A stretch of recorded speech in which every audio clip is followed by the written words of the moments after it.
Bien-aimés dans le Seigneur, j'aimerais que vous soyez très attentifs dans cette partie d'enseignement. Parce que dans cette génération, il y a une tromperie qui détruit beaucoup d'âmes. Ce n'est pas seulement que certains pasteurs tombent dans l'impureté, dans la fornication ou dans l'adultère. Non, c'est qu'il y a des hommes qui sont montés sur la chair comme des loups, avec un plan, avec une intention, avec une stratégie. Ils ne sont pas tombés, ils se sont installés, bien-aimés.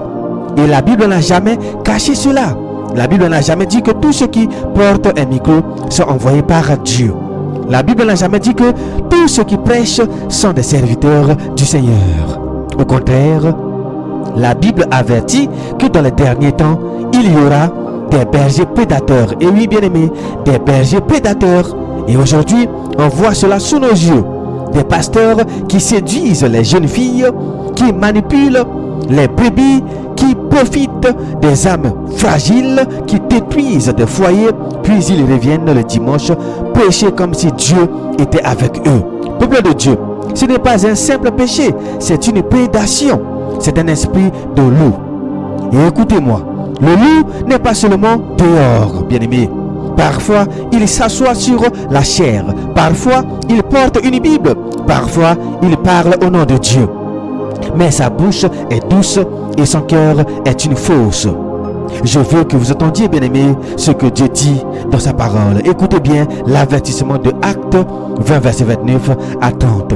Je sais qu'après mon départ, il s'introduira parmi vous des loups ravisseurs qui n'épargneront pas le troupeau et qu'il s'élèvera du milieu de vous des hommes qui enseigneront des choses pernicieuses pour entraîner les disciples après eux.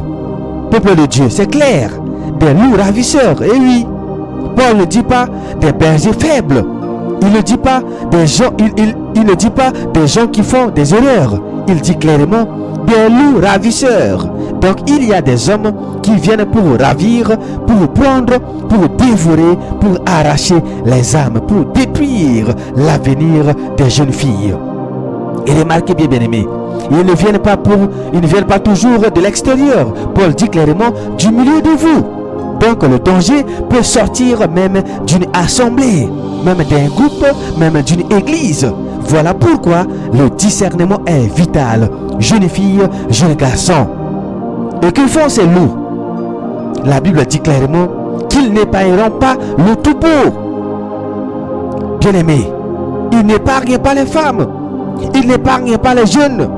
Ils n'épargnent pas les mariages. Ils n'épargnent pas les enfants. Ils détruisent totalement sur leur passage sans pitié. Peuple de Dieu, écoutez-moi. Quand un pasteur devient prédateur, il n'est plus berger. Il est l'instrument du diable. Voilà la vérité, bien-aimé. Il utilise l'autorité spirituelle comme une arme.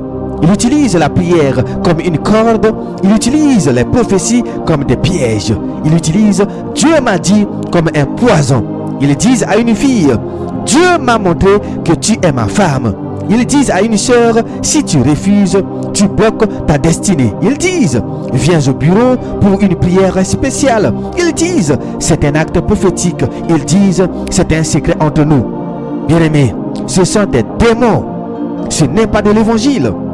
Et la Bible décrit ces hommes avec une précision effrayante. Écoutez ce que Dieu déclare dans Ézéchiel 34, verset 2 à 4. Fils de l'homme, prophétise contre les pasteurs d'Israël, prophétise et dis-leur aux pasteurs, ainsi parle le Seigneur, l'Éternel.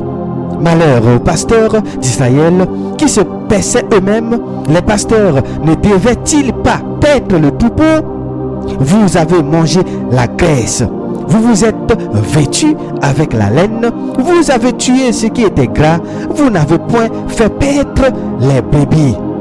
Vous n'avez pas fortifié celle qui était faible, guéri celle qui était malade, poncé celle qui était blessée. Vous n'avez pas ramené celle qui s'égarait, cherché celle qui était perdue. Mais vous les avez dominés avec violence et avec dureté. C'est grave, bien-aimés.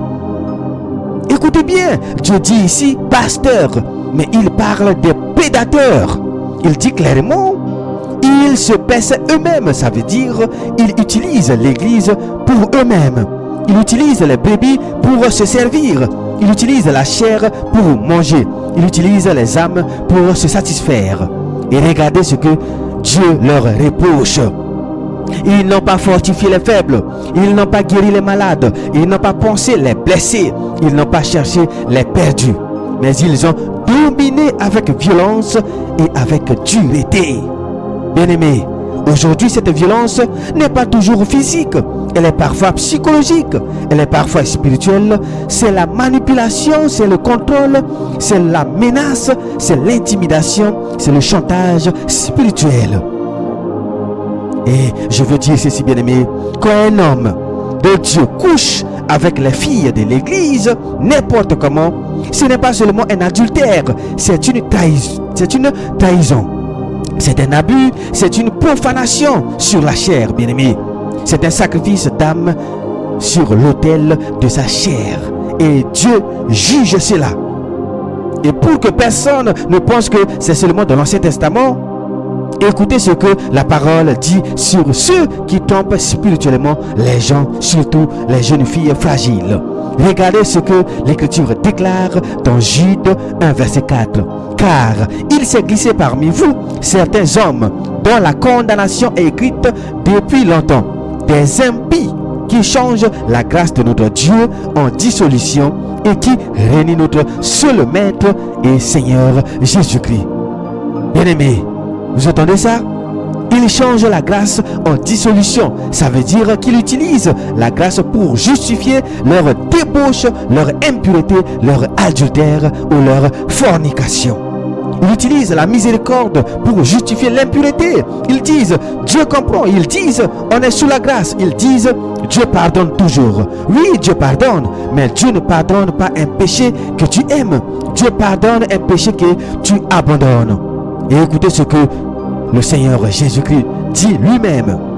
Et je veux que vous entendiez cela comme une épée. Matthieu 7 verset 15. Gardez-vous des faux prophètes, ils viennent à vous en vêtements de brebis, mais au-dedans, ce sont des loups ravisseurs. Voilà, Jésus dit exactement la même chose, loups ravisseurs. Donc, tu peux avoir une apparence de brebis, mais dedans, tu es un loup. Un homme peut parler doucement, mais son âme est un piège. Il peut citer les versets, mais son cœur est une tanière. Et maintenant, peuple de Dieu, voici ce que je veux que vous compreniez. Il y a des signes qui ne trompent pas. Le loup est toujours attiré par la chair. Le loup est attiré par l'argent. Le loup est attiré par le contrôle. Le loup ne forme pas des disciples, il forme des prisonniers.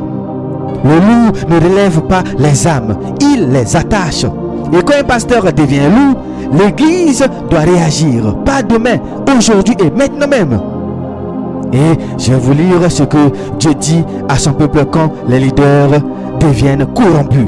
Écoutez bien ce jugement de Jérémie 23 verset 1. Malheur aux pasteurs qui détruisent et dispersent le troupeau de mon pâturage, dit l'Éternel. Vous entendez ça, bien-aimé? Dieu dit clairement malheur. Ce n'est pas une petite réprimande. Ce n'est pas un avertissement léger. C'est une sentence. Peuple de Dieu, retenez ceci. Quand tu vois un berger prédateur, tu dois comprendre que ce n'est pas seulement une faiblesse, c'est un danger spirituel. Et Dieu ne te demande pas d'applaudir. Dieu ne te demande pas de couvrir. Dieu ne te demande pas de te taire. Dieu te demande clairement d'aimer la vérité, de protéger les brebis et de fuir les loups. Et je termine avec cette parole, bien-aimée. Le loup peut être populaire, mais il est déjà jugé par la parole de Dieu. Le loup peut être suivi par des millions ou des milliards de personnes, mais il est déjà condamné. Le loup peut être applaudi, mais il est déjà sous la colère de Dieu. Alors que personne ne dise, nous ne savions pas. Le Seigneur a parlé, la Bible a averti, et le jugement du Seigneur est à la porte. C'était votre frère, Rodrigue Simba Tominine. Demeurez toujours béni dans la paix de notre Seigneur et Sauveur Jésus-Christ.